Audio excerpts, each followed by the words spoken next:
is the first thing you're going to do when you start social distancing and, well, stop social distancing? Like what's the thing that you're dreaming about when all of this is over? I don't know about you, but the thing I'm dreaming about most is camping. So this year, because of everything that's going on, we thought, let's, I don't know, maybe not travel around the entire province in our camper. So we rented a seasonal spot up in the Muskokas, and we're just gonna park it, and that'll be our safe place. It'll have washroom facilities and all that. So we've just been daydreaming about bringing the trailer up there, setting it up, spending time in the forest, because let's be honest, we've all been spending a little bit too much time in our living rooms in front of the Netflix. Have we not? Yeah, Jerry's nodding, yeah. So, yeah, that's what I'm dreaming about. Now, maybe I'll do some hiking, maybe I'll do a little fishing. All I know is I just can't wait to go camping. Now, I know there's a lot of talk about sports coming back soon to empty stadiums and people being able to gather in small groups at least. It seems though that this COVID-19 is going to be with us for some time, and it isn't like when August rolls around, even if social restrictions are lifted to some degree, that life is going to go back to normal. In fact, I don't think there's going to be such a thing as normal anymore, at least not the old normal. We're going to transition into what those who have dealt with cancer, who have dealt with death, they know as the new normal. And I hope that during this new normal, we take with us some of the lessons that we've learned, because I think our society, even the world, has learned a lot over the past 6, 8, 12 weeks. Now, we've learned, in fact, that relationships are extremely, extremely important. Even introverts like me are starting to say, I need to be around people. And maybe we took some of these just freedoms to be able to go and visit your in-laws or to go and have coffee with a friend. We've taken a lot of that for granted. And I think in this digital age where everything seems to be disconnecting and social media is the standard for a friendship now, I think we're really starting to learn the value of in-person relationships. We're also learning to appreciate simple freedoms, to just be able to walk into a grocery store without having to line up or go in a certain direction or wear a face mask. I mean, there are freedoms that we have just taken for granted, and I don't have to tell you what those are. We've also gained a strong awareness of vulnerable people. So vulnerable people in our nursing homes, in our shelters, in our boarding homes, we're learning that our system is not always equipped to take care of such people. And I think this is a lesson going forward that we and the government are going to be addressing, hopefully, more down the road. We've also learned that we're in this together. At least I hope we're learning that we're in this together, because we are a global pandemic. We're in the middle of something that is happening from here to China. Everyone is in the same boat to one degree or another, and this virus does not respect color or gender or sexual orientation. We're all in this together. And I think there's a lesson, if we could let that sink down into our hearts, that is a lesson that we need to take with us into the new normal. You see, I think that we have grown as a people. I think we have learned some lessons, and I think that we will take these lessons into the future, or will we?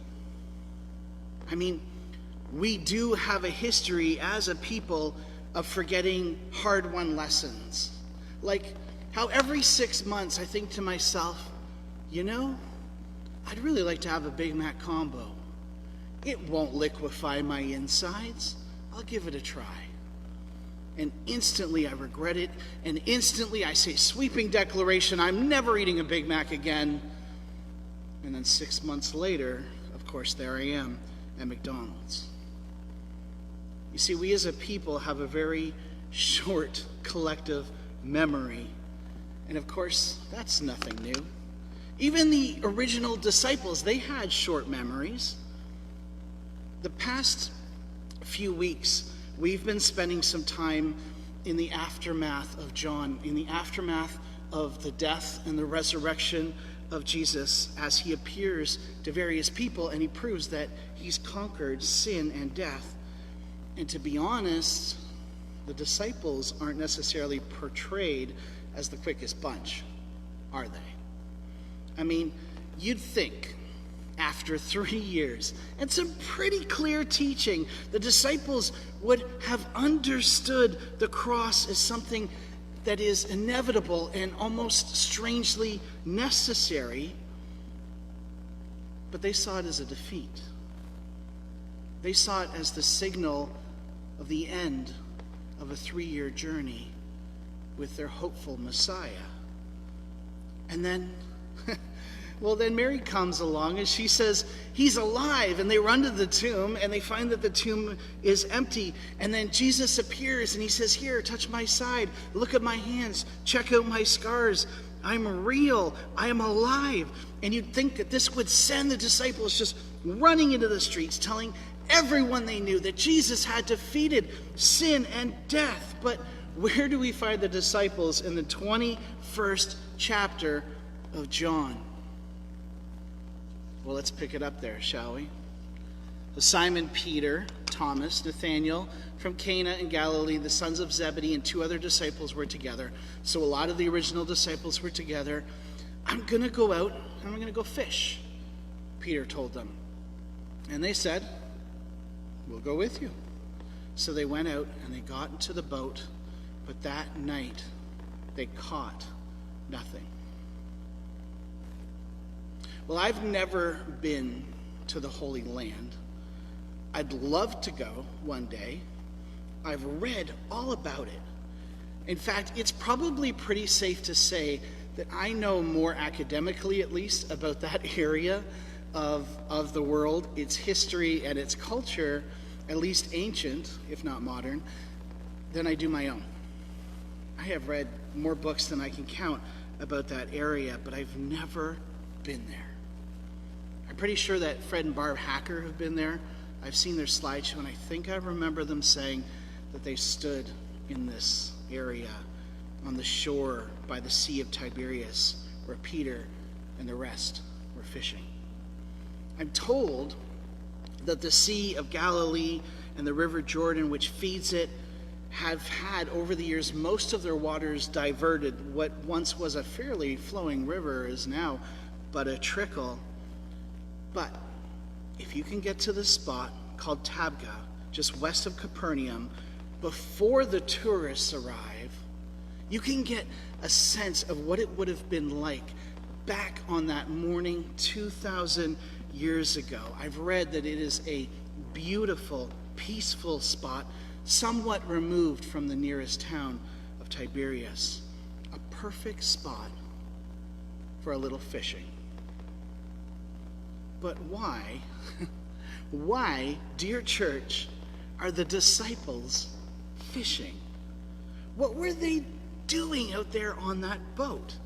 It's a bit of a puzzle, and it may have been a bit of a puzzle to them as well. Now notice that it's Peter's idea. It always seems to be Peter's idea. Where Peter goes, so too do the disciples. I think that Peter is just at a loss for what to do next. Peter goes back to doing what he has always done. Here's what scholar N.T. Wright says about it, and I think that he's got a great point. He says, like half the things Peter proposed in the gospel, it was probably a case of the right motivation and the wrong judgment. He wanted to get on with life, to do the next thing. This was the world they knew. It would feel strange going back to it, but they had families who needed looking after, who must be bemused to have them back again after all their adventures, and might well have been suggesting that they should settle down and do something sensible for a change, like earning some money, like catching some fish. Unfortunately, they aren't having much luck. John continues, early in the morning, Jesus stood on the shore, but the disciples did not realize that it was Jesus. He called out to them, friends, haven't you any fish? No, they answered. So even though these guys are seasoned fishermen and they'd probably fished these waters before, they cannot seem to catch a thing. And the sun began to rise and their nets remained empty. And that is when God saw his opportunity. He said, well, why don't you try throwing your nets on the right side of the boat? And then you'll find some. And when they did, they were unable to haul the net in because of the large number of fish. Then the disciple whom Jesus loved said to Peter, it is the Lord. And suddenly the lights go on.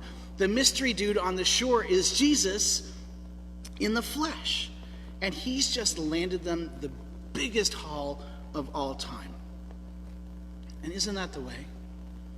I mean, really, how often do you find that you struggle and you struggle under your own power with very little success? And then you surrender it over to God, and all of a sudden, it just seems effortless. You know, as a pastor, I'm always thinking about new ways to reach more people, new events or programs or blogs or worship series or whatever.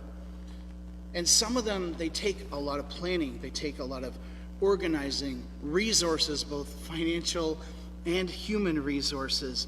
I pour hours every week into what I hope are creative sermon series with attention-grabbing promo videos, and it's sometimes met with success and sometimes it's not. And sometimes I definitely feel like Peter and his friends, casting my net and coming up short. They know where the fish are, but they just can't seem to reel them in. Now, something strange began to happen in the back of my brain about 5 months ago. Every time I gathered in prayer with myself, in the quiet of my office, or in the wee hours of the night before bed, or early in the morning over my first cup of coffee, God kept saying, you know, you do stick a webcam out there and you kind of broadcast, but it's pretty terrible. I want you to upgrade the broadcasting stuff, the live streaming stuff. I want you to buy some mics. I want you to buy a new camera. I want you to buy some stands, some cables, some lights. And I'm like, okay, why? And so off I go. We buy all this stuff. I'm coordinating with Jerry. We're upgrading the system. We're putting tons of hours into it, and nobody is watching the live stream. Like nobody. The only person who would watch it, I think, was my mother. Hi, Mom. I love you. And that's it. And then, like weeks after we got it all set up, all of a sudden, we find ourselves in a world that is virtual because we can no longer meet in person. And I look back and I'm like, oh my goodness, it was just so easy to make the switch to live stream because we'd done all that work already. We'd figured it all out. And at the time, we thought there was absolutely no real pressing need for it. But God, you see, He knows which side of the boat to fish on. He knows where to cast the net. And if you listen, you follow His direction, it almost seems effortless. And we've been reaching all kinds of new people over the past 2 months, and we haven't had to do anything. I mean, I did some research, I bought some equipment as God directed, but basically it was effortless. We were already prepared. Now, maybe, and this is the heavy part, folks, maybe there are some things in your life that you've been struggling desperately to overcome. And you feel like you're doing the right things. Maybe you want to lose weight and get healthy. Maybe you're trying to have a baby with no success. Maybe you want to be a better parent and you're just not able to figure it out. Or maybe you want to share your faith with some close friends and it's just a disaster. And you've been to the nutritionist, and you've seen the fertility doctor, and you've read all of the parenting books, and you've memorized the Romans Road, and you still find that your net is empty. Dear friends, try fishing on the other side of the boat. Because sometimes when we struggle under our own power, God sees his opportunity to prove to us just how generous he can be. After all, God's generosity is often the ways that God brings glory to himself and shows people that he is truly alive and active in this world. Just look at the effect that it had on Peter. As soon as Simon Peter heard him say, "It is the Lord," he wrapped his outer garment around himself and he jumped in the water and he just began to swim for all his life. And the other disciples followed in the boat, towing the net full of fish, because they weren't far from shore, just 100 yards.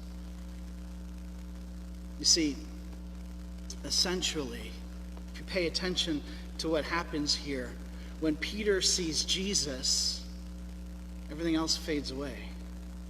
The fish, the boat, the old normal, all of that fades away in the presence of God. He no longer cares about any of that. He dives in and he swims with all of his might to the Son of God standing on the shore, and you can almost hear Peter's thoughts. What am I doing out here fishing anyway? After all, had Jesus not given the disciples a mission? Were they not to carry on his ministry? Were they not to go forth in the power of the Spirit just as Jesus went on before them? But our memories are woefully short sometimes, and hard-won lessons are soon forgotten, and we go back to old ways, we go back to the known, we go back to the ordinary, we go back to fishing. But here is this week's good news. God is in the ordinary.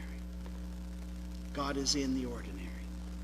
It could be that fishing isn't really what you need to be doing right now, but you are. And you know what? That's okay. Because God shows up in the ordinary. And it could be that you're not even far off from where you should be. After all, the disciples were only fishing on the wrong side of the boat. What's that, 15 feet, 25 feet? I don't know how big the boat is, but it's not big. But Jesus is standing there, and he's on the shore, and he shows Peter, and he shows us that when we fish on God's side of the boat, good things tend to happen. Extraordinary things. And with God, you see, the extraordinary soon becomes your new normal. But that only begins, dear church, when in our failures we stop in humility and we admit that our way isn't working, that we listen instead for the voice of Jesus. And then there's no telling what we might achieve. So, what projects have you been laboring over? And they seem to just be getting nowhere. What goals have you been trying to achieve? And you aren't seeing success. If you want my advice, watch for the dawn. Watch for the figure on the shore. Listen for his voice, and then do whatever he tells you to do. Because, dear church, God shows up in the ordinary, and when God shows up in the ordinary, he makes it extraordinary. And that, my friends, is some good news.